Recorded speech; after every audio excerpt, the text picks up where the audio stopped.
अब तो ऑलमोस्ट 25 दिन ही रह गए हैं। काफ़ी ज़्यादा मैं तो इस स्टेट में आ चुका हूँ कि अब यहाँ से हो भी सकता है या फिर नहीं भी हो सकता है। आई मीन काफ़ी प्रिटी न्यूट्रल स्टेट में हूँ मैं। एंड देखते हैं होता क्या है। बाकी अपडेट की अगर मैं बात करूँ तो फिज़िक्स में मेरा 2021 के मैंने स्टार्ट करे थे। इसमें बहुत सारे क्वेश्चंस हैं 2021 के। इसमें मैंने काइनेमेटिक्स एंड यूनिट डायमेंशन ही करा है। इसमें इस मतलब इसमें भी बहुत टाइम लग गया मेरे को। मार्क्ड क्वेश्चन जो थे इसमें थे काफ़ी। अभी इसका जो है मैं 2021 के ख़त्म करने की कोशिश करूँगा जब तक भी होगा। बाकी इनऑर्गेनिक की बता देता हूँ पहले। इनऑर्गेनिक में मेरे लाइक पीवाईक्यूज़ मैंने स्टार्ट करने थे क्योंकि मैंने रिवाइज़ कर ली थी सॉल्ट एनालिसिस को छोड़ के।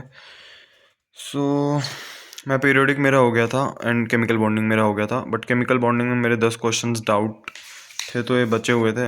एक तो कल के मॉक टेस्ट से पहले मेरे को ये क्लियर करने हैं, और दूसरी चीज़ हो गई केमिकल नहीं sorry coordination compounds. Coordination compounds में मेरे बचे हैं क्वेश्चंस काफ़ी, मतलब ऑलमोस्ट 40 क्वेश्चन है तो उनमें से मेरे 17 क्वेश्चन हुए हैं, डाउट भी है काफ़ी सारे। कोऑर्डिनेशन की आई थिंक ओवरऑल मेरे को ज़्यादा टफ लगी चीज़ है। कल के मॉक टेस्ट से पहले इसको भी अच्छे से करना पड़ेगा ताकि एटलीस्ट हर शिफ्ट में जो दो दो तीन तीन कोऑर्डिनेशन के क्वेश्चन आ रहे हैं उनको मैं अच्छे से अटैम्प्ट कर सकूं। बाकी ये तो था इनऑर्गेनिक केमिस्ट्री का। And now comes maths. Maths का मेरा मिल गया था प्लानर। अब इसका वैसे कुछ खास काम भी नहीं है प्लानर का, क्योंकि ऑलमोस्ट जो मेरे को करना था वो हो ही गया है। सीक्वेंस सीरीज मेरा हो चुका है, क्वाड्रेटिक हो चुका है, determinant matrices, vectors, 3D, statistics. ये स्टैटिस्टिक्स ना मैंने जनवरी से पहले भी कर लिया था अच्छे से, बट एक इसके क्वेश्चन देना ज़्यादा ही लेंदी आते हैं, तो इसकी प्रैक्टिस थोड़ी और करनी पड़ेगी अच्छे से। I think sequence, quadratic, determinant matrices, vector, 3D, statistics, circles and straight line. And अगर मैं सेट्स एंड रिलेशंस और कर लूँगा तो आई थिंक मैं अपने पेपर में इतना तो कर ही लूँगा कि मैं 6-7 क्वेश्चंस तो कर ही लूँगा, क्योंकि देखो जिस हिसाब का पैटर्न है उस हिसाब से सेट्स एंड रिलेशन का ऑलमोस्ट एक क्वेश्चन तो हर शिफ्ट में आता ही है। एंड सीक्वेंस सीरीज का भी हर शिफ्ट में ऑलमोस्ट एक क्वेश्चन आ ही जाता है, ये भी पक्का है। क्वाड्रेटिक का आ गया तो बढ़िया है, नहीं तो ठीक है। And I guess straight line circle में भी एक आ जाता है, तो एक क्वेश्चन मान लो यहाँ पे हो गया, एक क्वेश्चन यहाँ पे हो गया।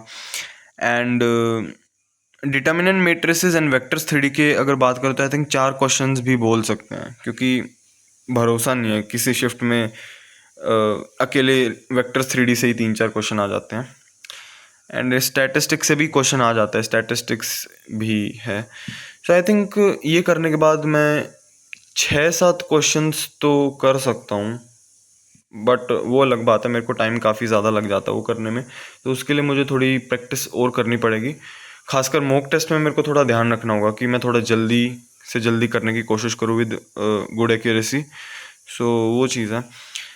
बाकी मैथ्स का आई थिंक अब मैं सेट्स एंड रिलेशन ही करने वाला हूँ, उसके बाद फंक्शन एंड ट्रिग्नोमेट्री मैं छोड़ रहा हूँ, क्योंकि अभी करने का बिल्कुल भी फ़ायदा नहीं है। क्योंकि अगर मैं फंक्शंस एंड ट्रिग्नोमेट्री करूँगा तो एक तो मेरे को उनके पीवाईक्यूज़ करने पड़ेंगे और फिर उनमें टाइम भी लग जाएगा।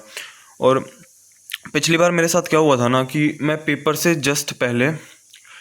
पहले क्या, मैं मतलब 2-3 दिन पहले तक ही मैंने ये फॉर्मूलेस वगैरह रिवाइज़ करे नहीं थे। जैसे वेक्टर्स तो मतलब मैथ्स तो खैर अटेम्प्ट ही नहीं कर पाया, बट स्टिल वेक्टर्स 3D के जैसे मेरे को ना फॉर्मूलेस भी अच्छे से याद नहीं थे।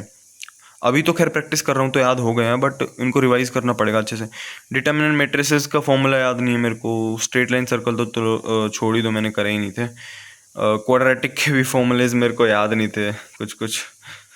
आई थिंक रिवीजन बहुत ज़्यादा इंपॉर्टेंट है, क्योंकि मैं नहीं चाहता कि पेपर में मैं घुसूँ, मैंने प्रैक्टिस कर रखी है बट मेरे को फॉर्मूलेज याद ही नहीं आ रहे यार। फॉर्मूले याद नहीं आएंगे तो क्वेश्चन कैसे करूँगा।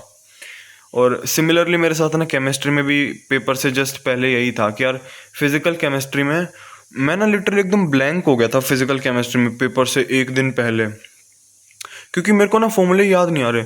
मैं देख रहा हूँ कि यार जैसे मान लो मैं सॉल्यूशन चैप्टर ही बता दूँ कि यार सॉल्यूशन चैप्टर में मेरे को ना फॉर्मूलेज याद नहीं आ रहे हैं कि बेसिक फार्मूलाज तो चलो फिर भी ठीक है, बट जो थोड़े टफ टफ से फॉर्मूलेज हैं या फिर थोड़े कॉन्सेप्ट्स हो गए, तो वो चीज़ मुझे याद नहीं आ रही है। या फिर इलेक्ट्रोकेमिस्ट्री तो उसमें भी बहुत सारे फॉर्मूलेज है। या फिर केमिकल काइनेटिक्स ले लो, उसमें भी काफ़ी सारे फॉर्मूलेज है। तो वो चीज़ मैं नहीं चाहता। यहाँ तक कि मैं तो फिजिक्स तक में फॉर्मूलेज भूल गया था, एक एक जिसकी वजह से मेरा क्वेश्चन गलत हो गया था, ब्रूस्टर्स एंगल वाला।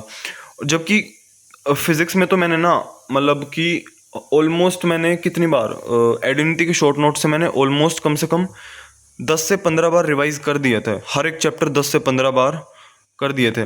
और वो ये तो मैंने लाइक, हाँ इतने ही करे थे, आई थिंक ऑलमोस्ट इतने ही। ये बहुत ज़्यादा हो जाता है यार, 10 से 15 बार, इससे ज़्यादा तो क्या जान थोड़ी दूंगा अपनी। इतनी बार रिवाइज करने के बाद फिर भी मैं ब्रूस्टर्स एंगल का फॉर्मूला भूल गया था। तो वो एक रिस्क है कि वो नहीं लेना, क्योंकि यार फॉर्मूलेस बहुत ज़्यादा हो जाते हैं इसमें। और एक दूसरी बात ये भी है कि यार थोड़ा ठंडे दिमाग से करना होता है, वरना तो फिर भूलना तय ही है। बाकी अब मैं अगला video I think mock test के बाद दूंगा कल का। आई होप सो बढ़िया हो जाए मॉक टेस्ट कल वाला। तब तक के लिए बाय।